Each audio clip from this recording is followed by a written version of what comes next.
Welcome everyone to Black Sheep Tarot, and if you are a black sheep, welcome to a home away from home.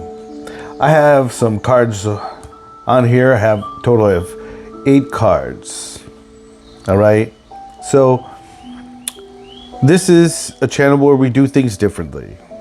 What do I mean? We talk about the 7 deadly sins. Every person has to deal with these, right? Lust, that used to be one of my biggest problems. You know, then we have sloth or envy, all right? Or greed. Those are some of the things that we all battle. So we have something in common. Another thing we do around here is Carl Jung, 12 archetypes. Every person on this earth has an archetype. Maybe a magician.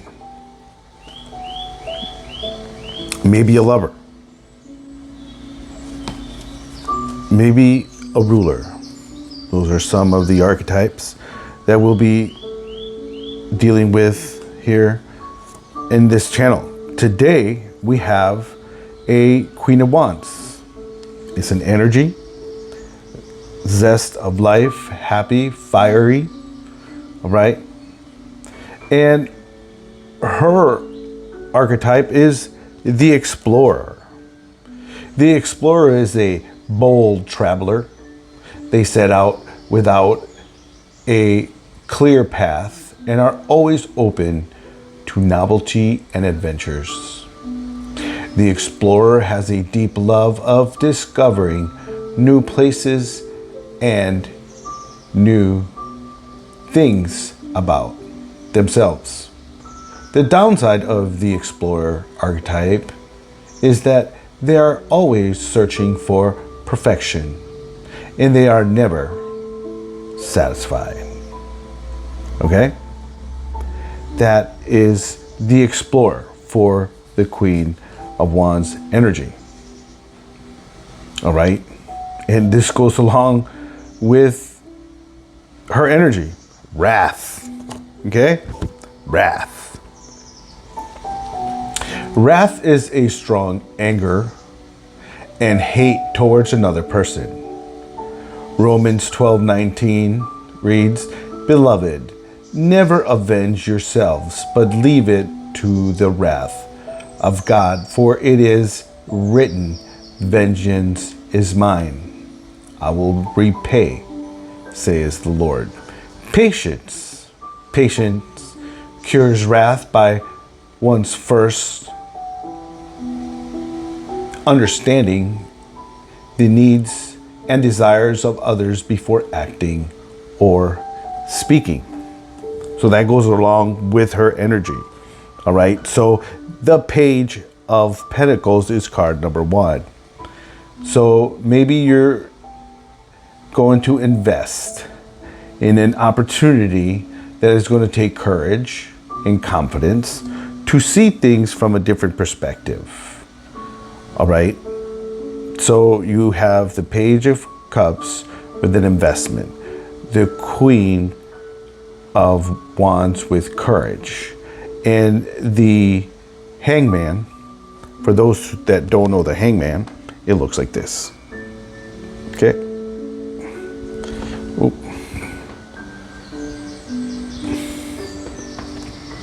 And the very last one is the Magician.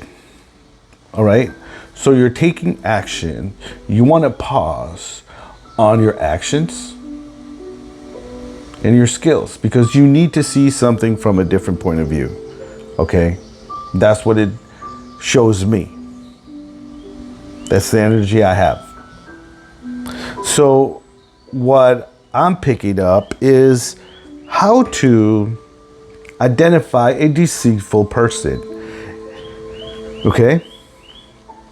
That's what we're going to be talking about. I'm going to read a couple paragraphs here and we'll definitely go into the other 4 cards to help you understand why I feel about a deceitful person.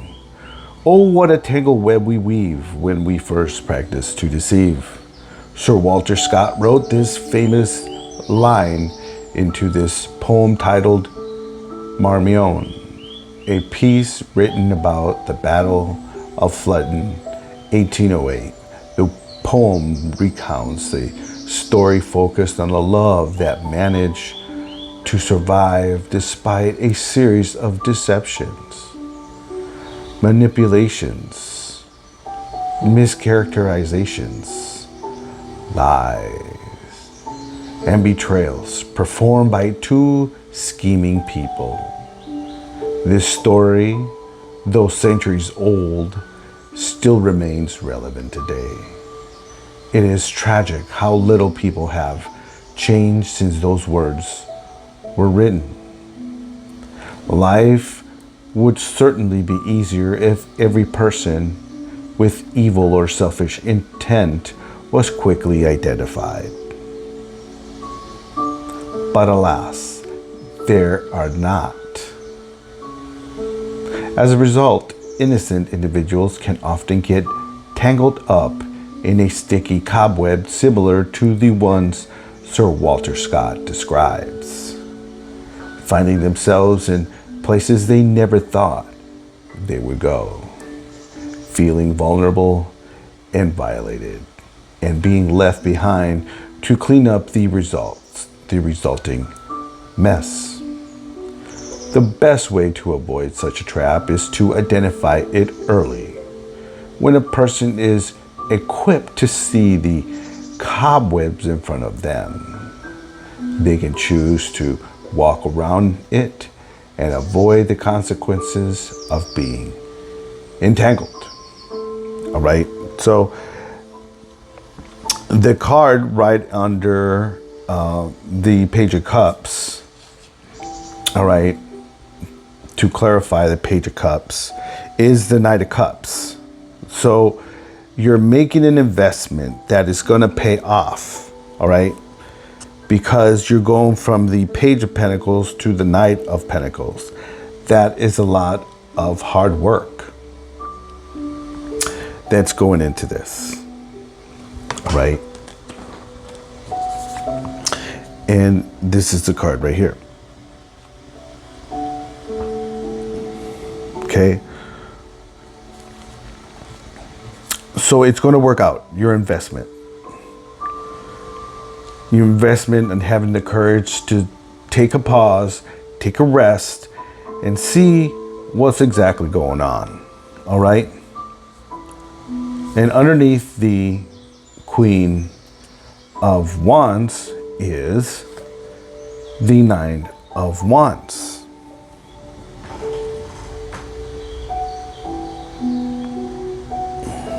You're ready for battle. Like a last stand, if you will, right? You're like, I gotta find this deceitful person. Okay, and because you need to take this pause, like I mentioned, to be enlightened about a deceitful person around you. All right, because that card is this card right here. You'll understand why. See, this represents deceit, someone being sneaky, trying to move backwards, but trying to look forward at the same time. All right, this person is betraying someone. He's being deceptive. And the very last card is, you see, is the Magician, right? About the action. And so the King of Cups is the action that you're going to take. You're going to get into your leader role. Okay? You're going to have to see the deceit, know what to look for. That is why you're here. Okay? To learn what to look for. That is what we're going to be talking about right now. Okay, so your investment is looking like it's gonna pay off. The Queen, you're going to be guarded because you're stopping what you're doing to look at the deceit, which is card number 3, someone being deceitful, because you're ready to take actions with the King of Cups, with your emotions, your intuition. And remember, she brings the wrath. All right. That was some of her 7 deadly sins. She has trouble controlling her wrath. So that is what we're doing. So what does this web look like? You might be asking. Shut up and tell me. Here are some clues. You know, when someone's trying to conceal their true intentions, be leery of someone who consistently encourages others to share first. This behavior allows an individual to study the response of others and then adopt it as their own. Sneaky person, you see? Deceitful person. Want to take your ideas or your vision or your investment, your opportunity, your skill, right? Because it's going to take courage to move forward, to find peace, to surrender, to letting it go, to accept things how they are, that there are poopy people out there, right? That will manifest all sorts of problems for you. But your investment in hard work, your routines, made you resilient, persistent. You will be successful. This behavior allows an individual to study the response and adopt it as their own. By doing this, the can person successfully conceal their own true intentions of deceit and still create a closer relationship with others. Remember, they're always next to you. It's not a stranger. Most strangers don't get to do this. It's the people closest to you. Another thing. What does this web look like? Effortless work. This deceptive person takes credit for the work of others. Know anyone in particular? I'm sure you do. They gather information, projects, and insight from those around them and place their name at the top of the list. If it seems like someone needs to have their hand in everyone's assignment, it is because they are looking for opportunities to take advantage of someone else's effort. How can you tell another person? You know those people that like to make unnecessary drama in their life.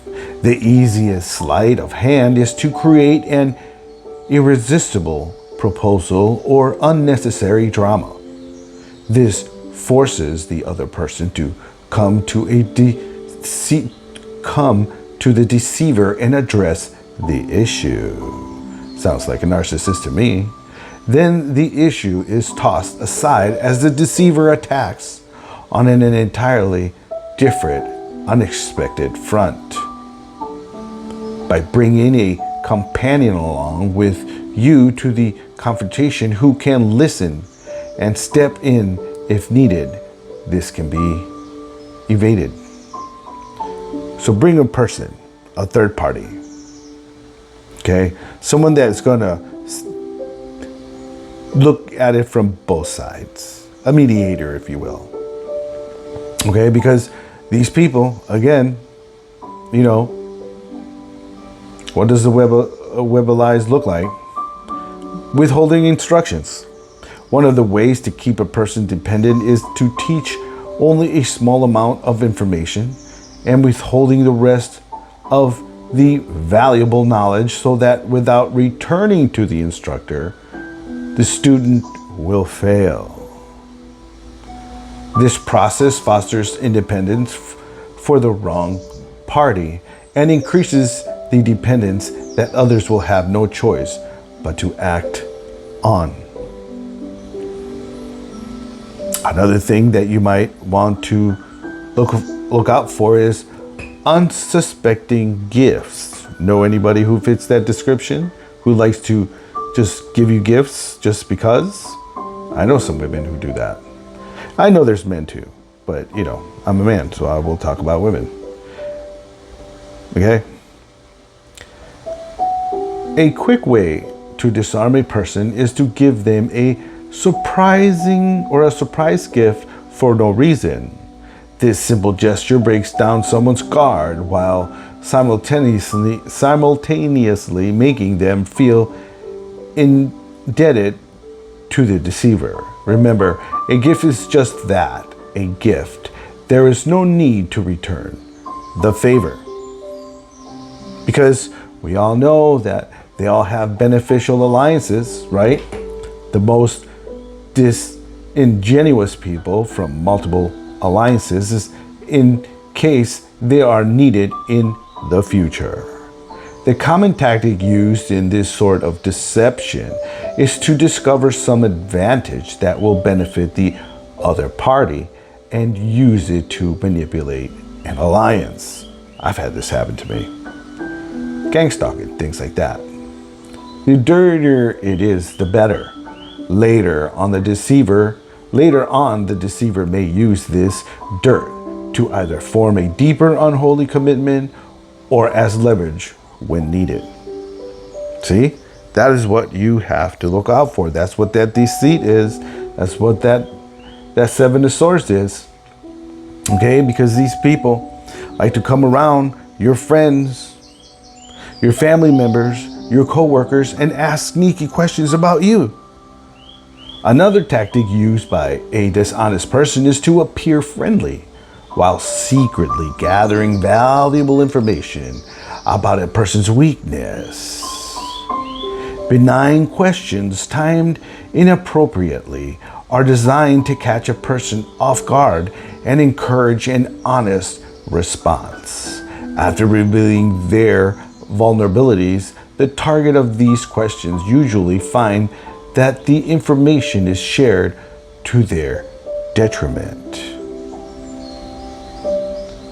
That is very disgusting, to say the least. I'm going to share one last one. Okay? And I make these videos because, you know, if you've been through some abuse, neglect, things like that, hey, I've been through it too. And it led me down a road of bad behavior and drug use. And I survived a lot of bad things that I did in my life. And I'm here sharing what I've learned to help me on my path to being happy. And I'm here to share it with most of you people because we all deserve to be happy, okay? Because the last thing I will touch on here is people's unpredictable behavior. One of the effective tools of terrorism is the absence of predictability. On a smaller scale, a devious person frequently changes their patterns and habits to keep others guessing. This forces anyone who might be onto them to spend ridiculous amounts of time and energy trying to guess their unpredictable behavior. So again, your investment is going to work out. All right? You have to watch your temper because you have that wall, because you need to see things from a different perspective to take action against this deceitful person. This dishonesty of a person, thinking they're getting away with it. They're getting away with something, acting strategic, you know, trickery, fraud. If you like the way I read, give me a subscribe, give me a like, so other black sheep can also find a home away from home. And I will see you in a later video.